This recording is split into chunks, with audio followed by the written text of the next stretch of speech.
నమస్తే. MTV Telugu digital media.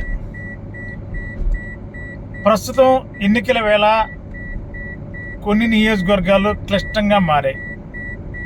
అటు తెలుగుదేశానికి, బీజేపీకి, జనసేనకి అయితే ఆల్రెడీ క్లారిటీ వచ్చేసింది.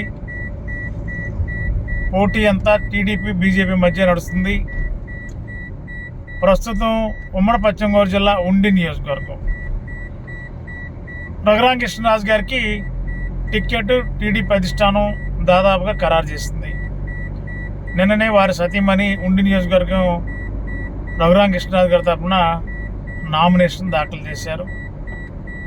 మరి ఈరోజు అధికారికంగా చంద్రబాబు నాయుడు గారు మరి ఆయన పుట్టినరోజు వేళ ఈ సందర్భంగా ఈరోజు హైదరాబాద్ కేంద్రంగానే ఉండి పెండింగ్ సీట్లు ఏమవుతున్నాయి, ఒకటి దెందులూరు, ఒకటి ఉండి, ఈ రెండు నియోజకవర్గాల మీద అభ్యర్థులు ప్రకటించడానికి ఈ సాయంత్రానికి ఒక క్లారిటీ వచ్చే అవకాశం ఉంది. మరి ఉండి నుండి రఘురామకృష్ణరాజు గారు పోటీ చేయడం ఖాయమైపోయింది. మరి ప్రస్తుతం టీడీపీ ఉండి అభ్యర్థి మంతెన రామరాజు పరిస్థితి ఏంటి అనేది ఒక అభిప్రాయం వస్తుంది. మంతెన రామరాజు రఘురామకృష్ణరాజుతో సమన్వయంగా వెళ్ళటానికి అంగీకరించారని అంటూనే మరో ప్రక్క ఒకవేళ టీడీపీతో కలిసి ఉండాలని లేకపోతే వైసీపీలోకి వెళ్ళి భవిష్యత్ రాజకీయాల్లో వైసీపీలో ఒక ఉన్నతమైన పదవిని పొందాలన్న ఆలోచన కూడా మంతెన రామరాజు ఉన్నట్టు తెలిసింది. ఆల్రెడీ వైసీపీ పెద్దలతో మంతెన రామరాజు గారు మంత్రాలు జరిపారని కూడా సమాచారం ఉంది.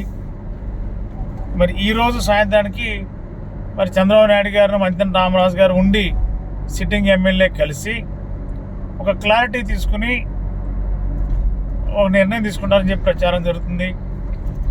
మరి రఘురామకృష్ణరాజు గారు, మంతెన రామరాజు గారి మధ్య జరిగిన చర్చల ఫలితంగా టీడీపీ అధిష్టానం మంతెన రామరాజుకి భీమవరం జిల్లా టీడీపీ అధ్యక్షులుగాను, కూటమి అధికారంలోకి వచ్చిన తర్వాత ఎమ్మెల్సీకి కూడా అవకాశం ఇవ్వాలనేది ఒక ఆలోచన టీడీపీ పెద్దలు ఒక ప్రతిపాదన చేశారని ఆ ప్రతిపాదనకి రామరాజు గారు అంగీకరించారు అంటున్నారు. కానీ ఇంకా పూర్తి స్థాయిలో ఆయన వైపు నుంచి సంఘీభావం తెలపలేదు, సానుకూలత లేదనేది ఒక అభిప్రాయం ఉంది.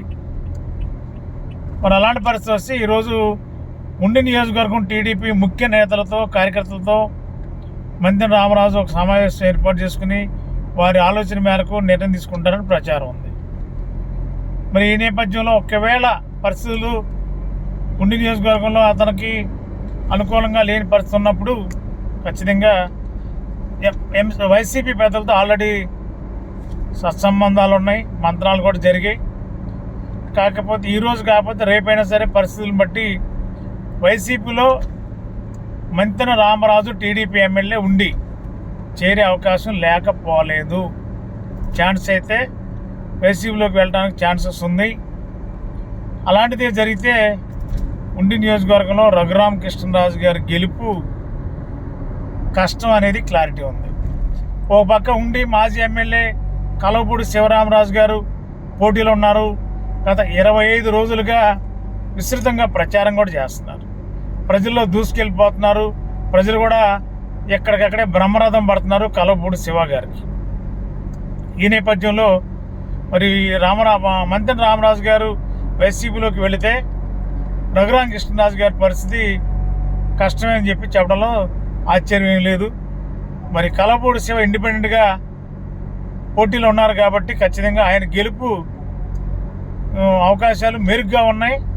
ఖచ్చితంగా గెలిచే అవకాశాలు ఖచ్చితంగా ఉన్నాయన్నది ప్రస్తుతం శివరామరాజు గారికి వస్తున్న ప్రజాస్పందన బట్టి అర్థమవుతుంది. కలవపూడి శివ గారు వర్సెస్ రఘురామకృష్ణరాజు గారి మధ్య పోటీ అయితే కలవపూడి శివ గారి గెలుపు పక్కా అనేదానికి అవకాశాలు ఎక్కువ కనబడుతున్నాయి ఉండి నియోజకవర్గంలో. మరి ఈరోజు మంతెన రామరాజు గారు టీడీపీలో కొనసాగుతారా, వైసీపీలోకి వెళ్తారనేది ఈరోజు సాయంత్రానికి కానీ క్లారిటీ వచ్చే అవకాశం. Thank you. గత 20 సంవత్సరాలుగా దంత సమస్యలతో పాటు దవడ మరియు ముఖ సంబంధ సమస్యలకు చక్కని చికిత్సలు అందిస్తున్న శ్రీ రామకృష్ణ దంత వైద్యశాల, నరసింహారావుపేట, ఏలూరు. ఎమర్జెన్సీస్ లో వాడే ఆక్సిజన్ కాన్సంట్రేటర్లతో పాటు air purifier, UV light steriliser, ULV fogger వంటి పరికరాల ద్వారా పరిశుభ్రమైన వాతావరణంలో చికిత్స అందించబడుచున్నది. ఆర్వీజీ ద్వారా అతి తక్కువ రేడియేషన్ ఉపయోగించి దంతవ్యాధి నిర్ధారణ మరియు రూట్ కెనాల్ వైద్యం చేయబడుచున్నది. డెంటల్ లేజర్ ద్వారా కుట్లు లేకుండా సర్జరీలు, ఇంప్లాంట్స్ కిట్స్ ద్వారా పళ్ళు లేని వారికి ఫిక్స్డ్ దంతాలు, రూట్ కెనాల్ చికిత్సలకు ఎండో మోటార్ వంటి ఆధునిక పరికరాలు కలిగిన నమ్మకమైన డెంటల్ క్లినిక్. అత్యంత ప్రామాణికమైన ఆటోక్లావింగ్ పద్ధతిలో శుభ్రపరిచిన ఇన్స్ట్రుమెంట్స్ వాడడం మా ప్రత్యేకత. దంత సమస్యలకు చికిత్సతో పాటు విరిగిన దవడ మరియు ముఖ ఎముకలకు చికిత్స, ఎత్తు మరియు వంకర దవడలకు కాస్మెటిక్ సర్జరీ, యాక్సిలోఫేషియల్ వంటి చికిత్సలకు చిరునామా శ్రీ రామకృష్ణ దంత వైద్యశాల, వేములపల్లి రెసిడెన్సీ అపార్ట్మెంట్, నరసింహారావుపేట, ఏలూరు.